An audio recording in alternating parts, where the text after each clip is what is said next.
ओम शांति। रूहानी मार्ग पर चलने वालों को न्यारापन और प्यारापन, बालक और मालिक, इन सब का बैलेंस रखना होता है। ईश्वरीय मार्ग पर संतुलन ही हमारी बहुत बड़ी शोभा है। दुनिया में लोग संतुलन रखना नहीं जानते, या तो काम में बहुत बिजी हो जाते हैं, योग करना है, मेडिटेशन करना या काम छोड़कर उसमें लग जाते हैं। दोनों ही गलत हैं। हमें कर्म योगी बनना है, सबके बीच में रहना है, परिवारों में रहना है। इसलिए पहला अभ्यास हमारा देह से न्यारेपन का होना चाहिए। दूसरों के देह का जो आकर्षण होता है उससे भी न्यारापन, और मैं आत्मा हूँ, इस देह की मालिक हूँ, देह से न्यारी हूँ, ये भी अभ्यास बहुत अच्छा होना चाहिए।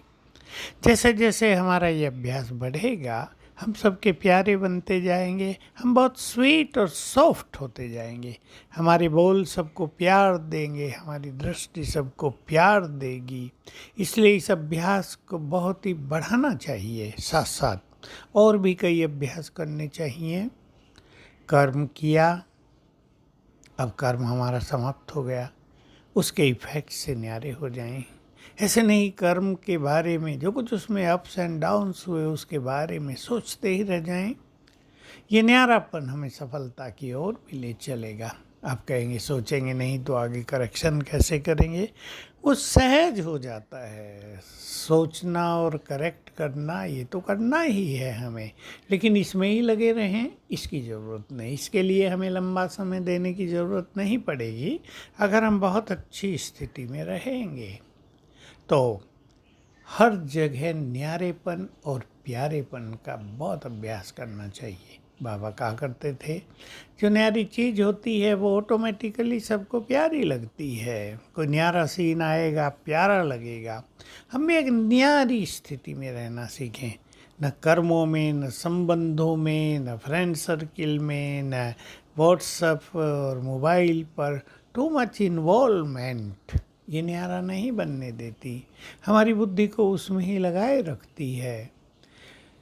क्योंकि ये समय स्पिरिचुअल अचीवमेंट का है। ये समय यदि किसी ने बिता दिया, गंवा दिया, तो फिर कुछ हाथ नहीं आएगा। जन्म जन्म के लिए हमें अपनी अविनाशी कमाई करनी है, अलौकिक कमाई करनी है। इसलिए अंतर्मुखी होकर हर जगह न्यारे और प्यारे, जैसे बहुतों ने बाबा को देखा होगा, बाबा आते सबको अति प्यार देते, प्यार का सागर है, और जाते तो एक सेकंड में जैसे निर्मोही है, डिटैच है, जैसे उसका किससे कोई लेना देना नहीं। आप भी कार्य करें, मान लो फंक्शन में हिस्सा ले रहे, बर्थडे मनाया जा रहा है, उसको एंजॉय करें, और जब समाप्त हो तो एक सेकंड में उसके प्रभाव से न्यारे हो जाएं। ये प्रैक्टिस हर जगह हमें करनी है, हर फील्ड में करनी है, ताकि ये हमारी आदत बन जाए। हम बाबा के बालक हैं, हमें नशा हो हम भगवान के बच्चे हैं, तो उनके बहुत सारे संस्कार भी हमारे अंदर हैं। उनकी प्रॉपर्टीज़ के हम मालिक हैं, केवल भविष्य की प्रॉपर्टी नहीं, वर्तमान में जो उनकी प्रॉपर्टी है उस सब के हम मालिक हैं। चाहे वो सुख, शांति, पवित्रता, प्रेम, ज्ञान, दया भाव, करुणा भाव, महानताएं, ये सब बाबा की प्रॉपर्टी हैं। हम इसके मालिक हैं, इसको हमें बढ़ाते चलना है। और मालिक, उसकी संपत्ति के मालिक, लेकिन उसके भी मालिक, उसके वर्षे के भी अधिकारी स्वमान में ऐसे स्थित हो जाएं। हम भगवान के मालिक बच्चे हैं, मांगने वाले नहीं, अधिकार से उससे सब कुछ प्राप्त करने वाले हैं। बहुत ऊंची स्थिति है ये भी। संगठनों में जब कहीं राय सलाह हो रही हो, तो जो बड़े या इंचार्ज या जो निमित्त हैं वो कहते हैं, हम सहज भाव से स्वीकार करें। हमारी बात नहीं मानी गई इसलिए हम परेशान न हो जाएं, क्योंकि बहुत लोग इसी बात के कारण टकराव में आते हैं, फिर सारी रूहानियत नष्ट कर देते हैं।